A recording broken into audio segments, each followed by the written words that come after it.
I can't help it. I'm going to say one more thing. You know, when a woman says that, you're going to be there for at least another half an hour.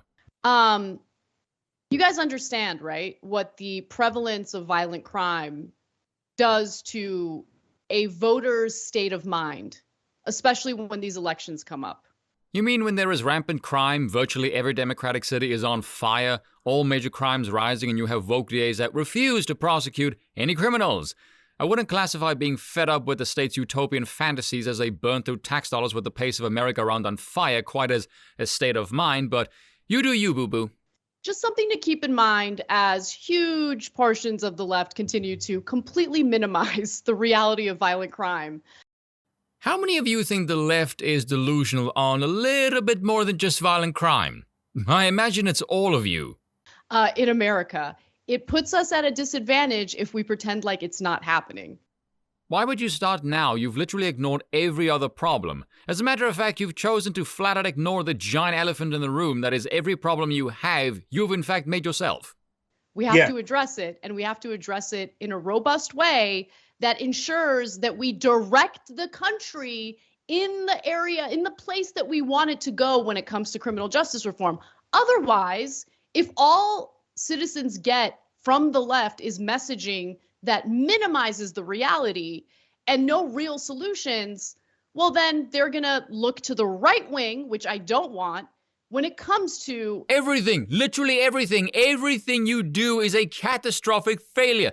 Literally every last damn problem the left has right now is because of its own leftist policies. The inflation crisis, government keeps printing money, energy costs, the administration got energy independence and then proceeded to overregulate and add restrictions like hamstringing new drilling, which has made investment in fossil fuels risky and inefficient, thereby decreasing the supply and so increasing the costs. Supply chain issues, heavy-handedness of the coup and the war in Europe, which they keep fueling, adding to the inflation and energy costs. The border, they destroyed Trump's policies and refuse to enforce the fucking law. Crime, they simply don't prosecute criminals. Schooling, owned by the teachers' unions and want to label parents terrorists if they aren't satisfied with the indoctrination of their own children. Leftism is a poison. There is nothing redeeming about any of it at all. It has no track record of any functional success anywhere in the world.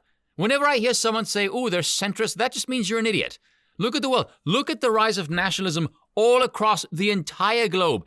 Everywhere leftist policies are tried, they fail over and over and over again. No criminal justice reform, and essentially allowing that pendulum to swing right back to the tough on crime mass incarceration policies. We need to avoid that. I'll be honest with you all. Watching a clip like this is very painful, and not just because Anna is a shrill-ass harpy.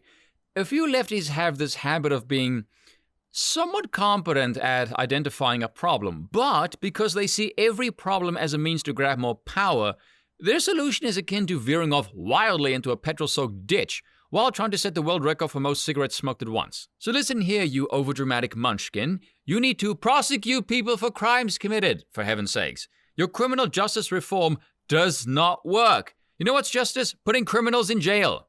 I find it rather amusing they mention the tough on crime period because a lot of pundits say the people in charge now still behave like it's the 90s. If only they legislated like it was still the 90s, they'd ironically be more popular. The ultimate irony is, of course, that one of the people responsible for the tough on crime policies was in fact Joe Biden. But I want to explain something here. This is why the Democrats will always fail on crime. Not just because their policies are shite and their worldview is the work of an ideological madman on goodwill meth. Due to their ideological positions and the nature of this problem, they can't actually solve this problem without conceding ground on at least one position, and that concession will kickstart a chain reaction, a domino effect that they can't afford. I'll give an example. Liberals love to talk about minorities because we know they virtue signal and they use them as pets because they're actually quite racist themselves, soft bigotry of low expectations, but they have no intention to teach them how white people attain success because of systemic racism, etc., all of that stupid BS. We all know the real deal behind all of that. Which demographic commits the most amount of violent crime in America? Blacks. Which group commits more crime against other minorities? Blacks. Who commits the most crimes against blacks? Other blacks. And you can see the dilemma now, can't you? If you want to serve the interests of black Americans, you would jail those who commit the most crime, which happen to be other blacks. The idea that this would be bad or poor politics resides only in the minds of far-left morons who don't know what the hell they're talking about. The only blacks that get upset by this kind of crap are the grifting asshats like Sharpton, or the ones who would never vote Republican in a million years even if their lives depended on it. Take a good look at Bill Clinton, for example. There was a lot of crime in the 1990s, yes. Clinton presided over the largest number of blacks being jailed, and he was overwhelmingly still popular with the black community. Then again, it could be because he played sax on Arsenio Hall, or that he had the persona of a sex-crazed pimp. A simpler time where that played well with a certain bass. So how do you go about tackling this problem? Well, you could put more resources into funding the police. Well, that's going to blow up in all of your faces to all the morons who said defund the police. Which should happen anyway. If the country is stupid enough to vote for people who openly want to defund the very deterrent that stops people from committing crime, and then suddenly crime skyrockets, then Giuliani was in fact right. America is too dumb to be a democracy. Return to the days of tough on crime, well, funnily enough, there is a case to be made for that, because this would actually help the Democrats because you're providing a solution that would take an arrow out of the quiver of the Republicans. But do you think the leftists would ever be smart enough to do that? Not a chance in hell. They have to present this facade of being pathetic losers who keep talking about the science and yet have an aversion to actual facts in much the same manner as Hunter Biden does to rehab. Lastly, and this is the most difficult one, follow the thought of prevention is better than cure. Well, look at the majority of blacks in jail. Oh, if only there was some kind of, I don't know, common theme among them. Oh, right, there is. Fatherlessness. Might there have been a Democrat in the past who ever spoke about this issue? Nothing that would be more important for us reducing violence than strong, stable families. Which means we should do more to promote marriage and encourage fatherhood.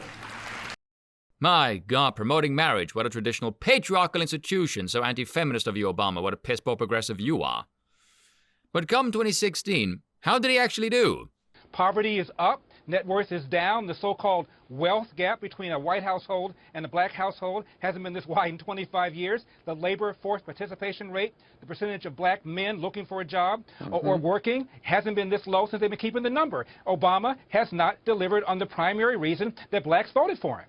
But of course, as usual, Obama did not live up to what he espoused. Why would he? Stable families, male providers, tradition, induction of self-reliance draws people away from relying on the state and thereby reducing its power and influence over people's lives.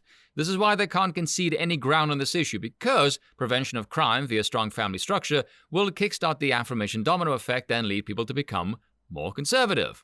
So, Larry, who should the black community vote for and why? They should vote for Donald Trump. And how did Trump do? Oh, well, he presided over the lowest minority unemployment in U.S. history. And in 2020, he increased his voting demographics with everyone except white males, which in my opinion makes him a terrible figurehead for white supremacy. Oh, well, it's not like the Democrats ever let facts stand in the way of them being stupid, even when all the data shows liberals are more likely to be both sociopathic and mentally ill. Oh, I forgot, we must also hear from the Buffalo as well. So I think that what happened in Sweden is foreshadowing, but I'm sure I'll get a lot of hate for even saying that. I know. No, I'll go further. First, back to the doner kebabs. Okay, I swear on my life I did not know he was going to say that before I wrote my script. No, I'm kidding. All right. So listen, guys. Ilhan Omar nearly lost an election in a very blue district in Minnesota because she was for defund the police. You can say, oh, I'm mad at you for saying that. Oh, facts suck. Okay. But that's just a stone cold fact. So, and here, the left in Sweden, maybe the most progressive country in the world, certainly among the most progressive in the world, and no one would doubt that, is about to lose to a party that was formerly neo-Nazi because of uprising and violence. And it's not complicated as to why, because voters vote based on what is closest to them. And physical threat to their safety is the closest thing in the world. That is a thing they really, really want to avoid. If you keep poking the bear, at some point they're going to go right wing. And then, of course, there's going to be an overreaction and they're going to do dumbass things like mass incarceration for jaywalking and marijuana and dumbass things. Okay, holy hell, a whole bunch of things here. First off, show me any example of where that has ever happened, you hyperbolic Fruit Loop. You know what? I'm going to make a new rule for my channel. You are not allowed to have any political opinions of any kind when you look like you would sweat barbecue sauce. I think that is a fair ruling. Such an action would not be welcomed or favored by any Republican voters, you fat ass. They don't like government overreach. This shows you the complete disconnect with the idiots who in no way understand their opposition, especially the difference between Republican voters and Republican politicians. Republican voters, for the most part, can't stand Republican politicians. It's why Trump became popular in the first place, because Republican politicians, for the most part, typically are spineless fucks who don't punch. And lastly, a dumbass overreaching response, as if this isn't the lifeblood of every Democrat reaction to anything ever. Remember how these morons bitch about Trump not doing enough during the coup? You know why they did that? Because that is what they would do in that situation. And the states that did go heavy as possible destroyed themselves with nanny state-like panicking stupidity. A, this completely vindicates Trump's decision to take a more hands-off approach when B, states like Florida, who did engage in a more hands-off, Trumpian-esque kind of response, emerged largely unscathed. Biden, of course, following the tradition of being a fucking idiot, tried to do the usual state overreach during a time of crisis, typical of Democrats, and it blew up in his face. Because democracy just doesn't work. We don't learn. We don't learn. We have the example before our very eyes, and we refuse to learn from it. Cheer me up. No, I'm not going to argue with you. It's upsetting to me. Thomas Jefferson said the natural progress of things. Government grows, liberty yields. And what did you twats do in the wake of a career criminal junkie dying of a drug overdose and over $1 billion worth of private property damage inflicted at the hands of a bunch of far-left rioters? Oh yeah, you screamed to defund the police after turning the career criminal into a martyr. But these two dunderheads are going to sit there and talk shite and as usual offer no solutions to any problem ever. Which is funny because they're essentially sitting in a sort of, I don't know, political limbo paradox. Because the people who believe in the state can solve every problem suddenly does not want the state to get involved for once, and now they have literally no viable solution for how to solve this one. Really is delicious to watch. It's also fascinating to see them grasp the very concept of this institution being susceptible to state overreach, but nothing else is. To quote Molbach, reality is the perfect enemy. It always fights back, it can never be defeated, and infinite energy can be expended in successfully resisting. And that is all for today, and I will see you all next time.